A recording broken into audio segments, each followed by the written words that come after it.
एक शाम प्राची टीवी पर सीरियल देख रही होती है। तभी उसकी सास वहां आती है। अरे सीरियल में तो ऐसे मग्न है जैसे आज रात का खाना पड़ोसी आकर बनाएंगे। मुझे पता ही नहीं था आपने अपने बेटे की शादी पड़ोस में भी की हुई है। हैं? मतलब?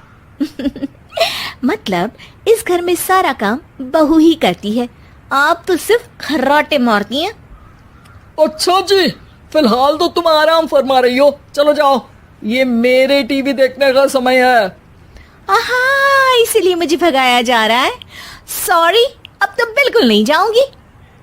प्राची की इस बात पर दोनों सास बहू के बीच टीवी रिमोट के पीछे बच्चों जैसे छीना झपटी शुरू हो जाती है, जिसके बीच श्लोक भी काम से घर वापस आ जाता है। आज मेरी चूहे बिल्ली की जोड़ी किस बात पर झगड़ रही है? अरे तेरे बीवी मुझे टीवी नहीं देखने दे रही। अरे तुम्हारी मम्मी मुझे खाना बनाने के लिए फोर्स कर रही है।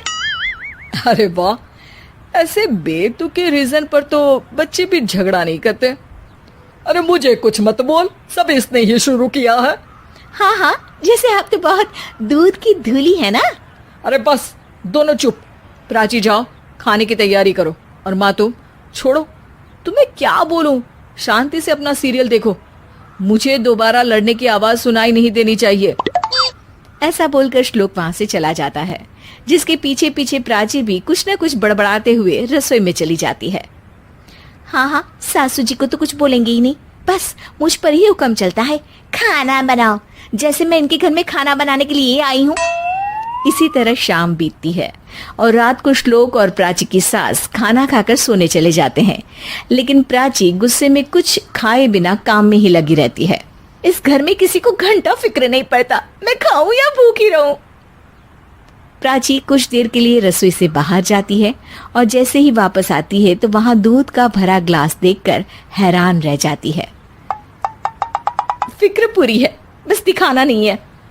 प्राची दूध पीकर सोने चली जाती है और अगली सुबह एक बार फिर सास बहू का कार्टून नेटवर्क स्टार्ट हो जाता है। ये तुमने ही किया है।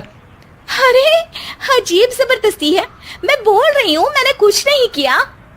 दोनों ने मिलकर पूरे घर को पागल खाना बनाया हुआ है। यहाँ कोई नॉर्मल इंसान तो रह ही नहीं सकता, इसीलिए अब पड़ोसी क्या रिश्तेदार भी घर आने से कतराते हैं।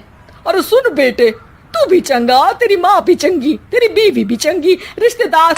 हाँ जी, आपको नहीं पता क्या, गंगाधर ही शक्तिमान है, रिश्तेदार ही। हाँ हाँ, बस समझ गया। कभी जानवरों जैसे लड़ेंगी तो कभी जुगलबंदी करेंगी। भाई मैं आप दोनों के बीच में नहीं फंसना चाहता। सास बहू की इस मनमौजी जोड़ी से परेशान होकर श्लोक अपना सिर खुजलाता वहां से चला जाता है। चलो अब मैं भी कीर्तन में जा रही हूँ। इस पर जैसे ही सास कमरे में अपना पर्स लेने जाती है तो वहां नाश्ते की प्लेट रखी देख मुस्कुराने लगती है और नाश्ता करके घर से बाहर निकलते हुए कुछ पैसे टेबल पर रख जाती है, जिसके कुछ देर बाद सिलेंडर वाला घर आता है। ओ मुरी मैया, मैं सिलेंडर के बारे में तो बिल्कुल भूल ही गई थी। घर खर्च के सारे पैसे भी मम्मी के पास है और श्लोक से बोला तो उल्टा 4 बात सुनाएंगे। प्राची ये सोच ही रही होती है कि अचानक उसका चेहरा चमक उठता है और वो घर में आकर इधर उधर देखने लगती है।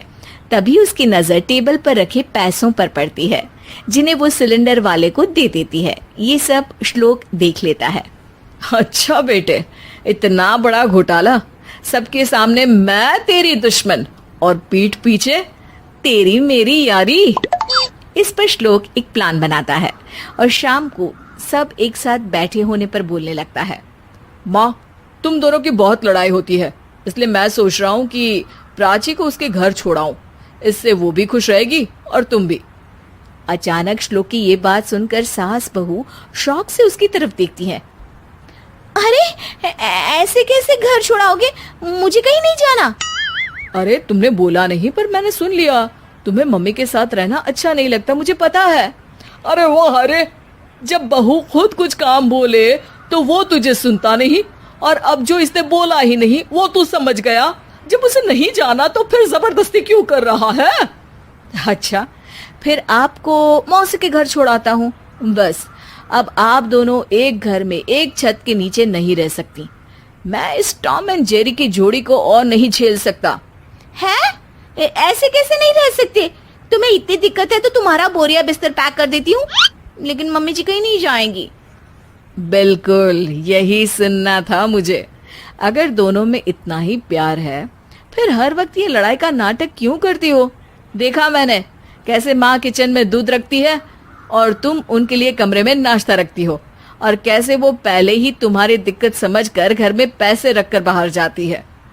अरे भाई, इतना ड्रामा तो डेली सोप में भी नहीं होता जितना तुम दोनों ने इस घर में फैलाया हुआ है। तू हमें टॉम एंड जेरी बोलता है ना, तो याद कर वो दोनों भी एक दूसरे को बाहर वालों की बुरी नजर से बचाने के लिए हमेशा सबके सामने लड़ते थे, लेकिन अकेले में दिक्कत के समय मदद भी तो करते थे। बस हमारा रिश्ता भी कुछ ऐसा ही है। और वैसे भी अगर सास बहू में तू मैं नहीं होती तो दुनिया वालों को कहानियां कैसे मिलेंगी?